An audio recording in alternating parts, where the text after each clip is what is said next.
Assalamualaikum warahmatullahi wabarakatuh. Alhamdulillahirabbil alamin. Wabihi nasta'in wa ala umuri dunya waddin. Wassalatu wassalamu ala asrofil anbiya'i wal mursalin wa ala alihi wa sahbihi ajma'in amma ba'du. Pertama-tama dan yang paling utama adalah marilah kita panjatkan puja dan puji syukur atas kehadirat Allah Subhanahu wa taala yang telah memberikan kita umur yang panjang serta nikmat sehat walafiat hingga kita dapat berkumpul pada hari ini.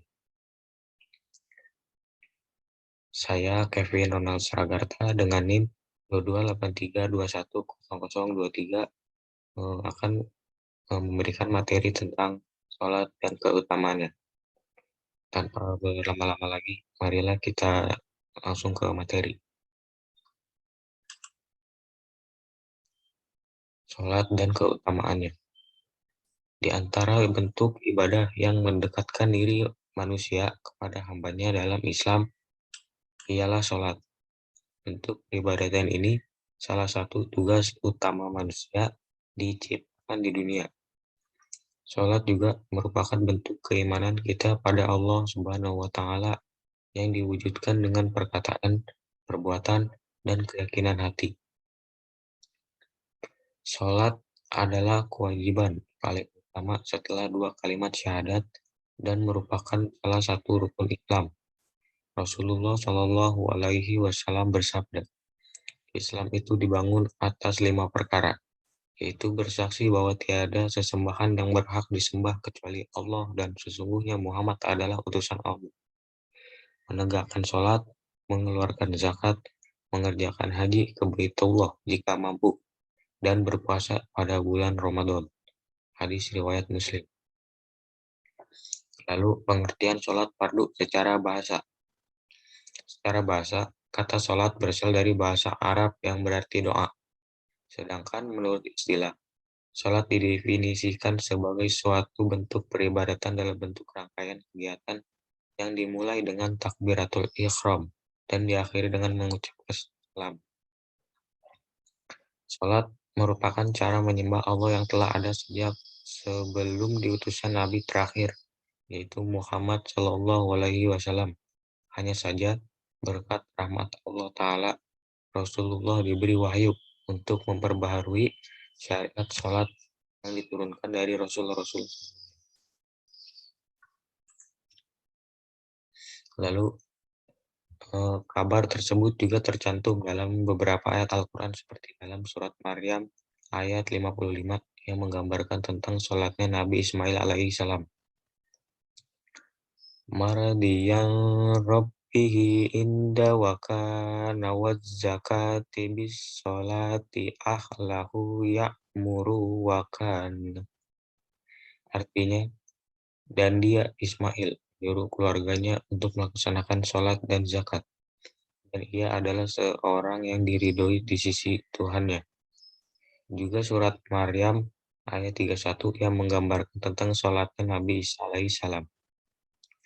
Bismillahirrahmanirrahim. Hayyan dumtuma waz zakati bis sholati wa ausoni. Artinya, dan dia Allah memerintahkan kepadaku mendirikan sholat dan menunaikan zakat selama aku hidup. Syariat sholat fardu pun disempurnakan saat Allah turunkan wahyu kepada Nabi Muhammad dalam peristiwa Isra dan Mi'raj yang terjadi sekitar 18 bulan sebelum peristiwa hijrah. Dalam peristiwa tersebut, Rasulullah Shallallahu Alaihi Wasallam diperintahkan menegakkan sholat 5 waktu. Kemudian diriwayatkan dalam hadis Sahih Imam Bukhari nomor 342 dan Muslim bahwasanya Rasulullah Shallallahu Alaihi Wasallam bersabda, loteng rumahku terbuka saat aku berada di Mekah. Kemudian Jibril turun, ia memegang tanganku dan mengangkatku ke langit. Kemudian Allah memfardukan sholat 50 waktu pada umatku. Maka aku kembali lagi, dan dia Allah berfirman, sholat 5 waktu, itulah pahalanya sama dengan sholat 50 waktu. Tidak akan tergantikan lagi pernyataanku. Sejak saat itulah sholat wajib atau fardu yang 5 waktu sehari semalam difardukan bagi umat Nabi Muhammad Shallallahu Alaihi Wasallam. Adapun waktunya ialah subuh, zuhur, asar, maghrib, dan isya. Sholat 5 waktu tersebut pahalanya sama seperti 50 waktu. Terlebih jika dilakukan di masjid secara berjamaah bagi laki-laki dan di rumah bagi perempuan, akan dikalikan 27 kali lipat. Sholat pun disebut sebagai doa, karena semua aktivitas yang ada di dalamnya meliputi doa. Sholat diartikan sebagai keberkahan, karena keluhuran dan pertumbuhan nilai sesuatu dapat diproses melalui ibadah sholat. Sholat juga berarti pengagungan, karena sholat mengandung ungkapan pengagungan kepada Allah. Sholat fardu adalah sholat yang wajib dikerjakan oleh umat Islam yang beriman. Bila ada orang yang meninggalkan sholat karena malas, enggan, atau disibukkan dengan urusan lain, sedang ia masih meyakini bahwa melaksanakan sholat hukumnya adalah wajib, maka dalam kondisi seperti ini, ia dianggap sebagai orang yang fasik dan bermaksiat kepada Allah. Kemudian, siapa saja yang mengetahui hal ini, hendaknya senantiasa mengingatkan orang itu agar melaksanakan sholat.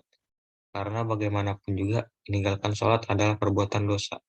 Bila ia meninggalkan sholat karena mengingkari kewajibannya, maka ulama dan kaum muslimin sepakat bahwa ia dihukum kafir dan murtad. Pasalnya, kewajiban sholat telah ditetapkan dalam dalil-dalil qat'i yang bersumber dari Al-Quran, As-Sunnah, dan ijma' kaum muslimin.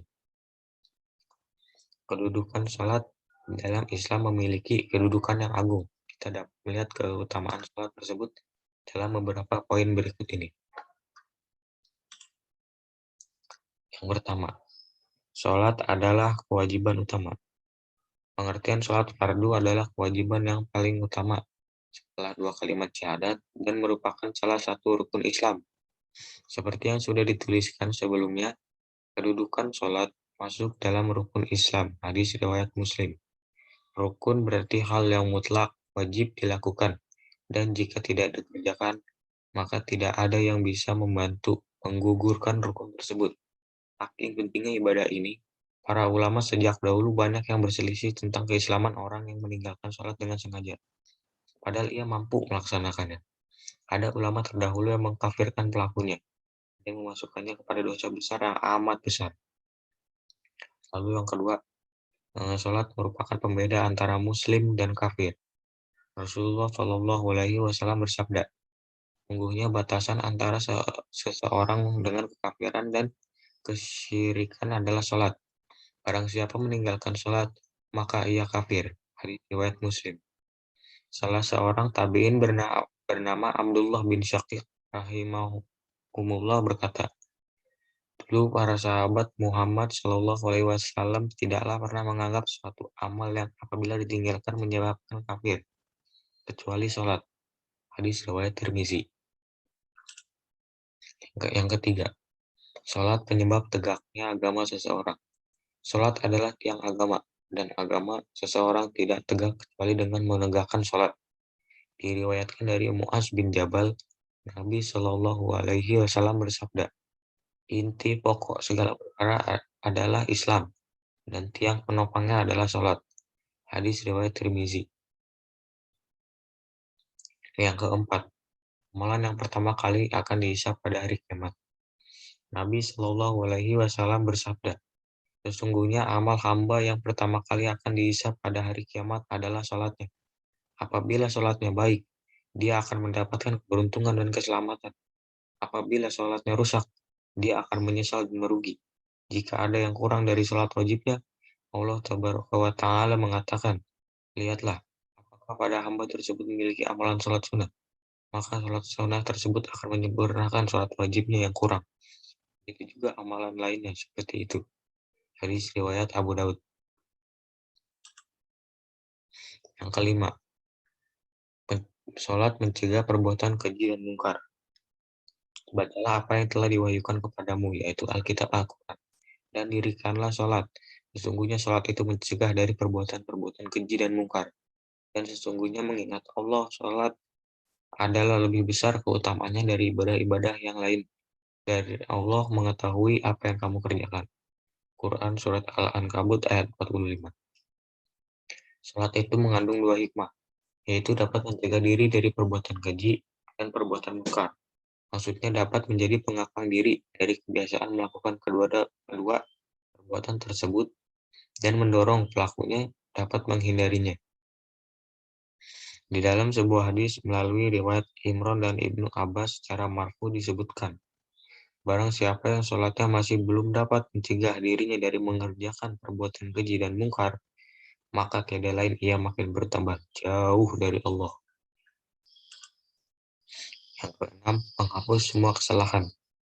Dari Abu Hurairah bahwa ia mendengar Rasulullah Shallallahu Alaihi Wasallam bersabda, bagaimana pendapat kalian seandainya ada sungai di depan pintu rumah salah seorang dari kalian, lalu dia mandi 5 kali setiap hari? Apakah kalian menganggap masih akan ada kotoran yang tersisa padanya? Para sahabat menjawab, tidak akan ada yang tersisa sedikit pun kotoran padanya.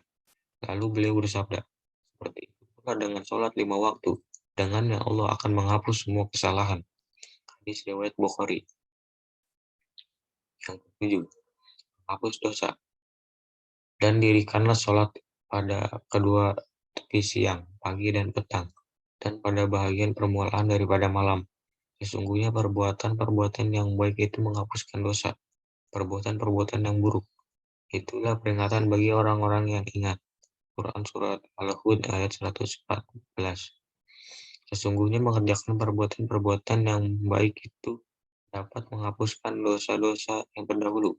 Seperti yang disebutkan di dalam sebuah hadis Rasulullah Shallallahu Alaihi Wasallam bersabda, tidak sekali-kali seorang mukmin melakukan suatu dosa kecil, lalu ia melakukan wudhu dan sholat 2 rakaat, melainkan diberikan ampunan baginya atas dosanya itu.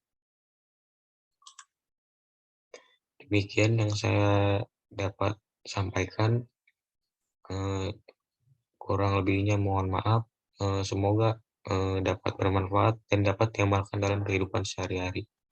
Wabillahi taufiq wal hidayah. Wassalamualaikum warahmatullahi wabarakatuh. Terima kasih.